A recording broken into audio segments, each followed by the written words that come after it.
بسم اللہ الرحمن الرحیم۔ السلام علیکم ورحمۃ اللہ وبرکاتہ۔ نبی کریم صلی اللہ علیہ وآلہ وسلم نے ارشاد فرمایا، میری امت کے تمام لوگوں کے گناہ اللہ تعالی بخش دیں گے سوائے ان لوگوں کے جو گناہ کر کے لوگوں کو فخر سے بتائیں گے کہ ہم نے یہ گناہ کیا ہے۔ دوستو، بے شک یہ بہت ہی بری بات ہے کہ جب انسان کوئی غلطی کرے اور پھر فخر سے دوسروں کے سامنے اسے بتلائے اور کہے کہ میں نے یہ فلاں کام کیا ہے۔ اللہ تعالیٰ ہمیں ایسے گناہوں سے محفوظ رکھے۔ میں ایک دفعہ پھر آپ کے لیے یہ حدیث پڑھ دیتا ہوں۔ نبی اکرم صلی اللہ علیہ وسلم نے فرمایا، میری امت کے تمام لوگوں کے گناہ اللہ تعالیٰ بخش دیں گے سوائے ان لوگوں کے جو گناہ کر کے لوگوں کو فخر سے بتائیں کہ ہم نے یہ گناہ کیا ہے۔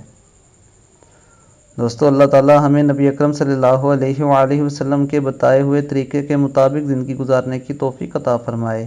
اور میری آپ سب سے یہ گزارش ہے کہ اگر آپ نے ابھی تک میرے چینل کو سبسکرائب نہیں کیا تو میرے چینل کو سبسکرائب کریں اور بیل بٹن پر کلک کریں۔ اپنا بہت خیال رکھیے گا۔ اللہ حافظ۔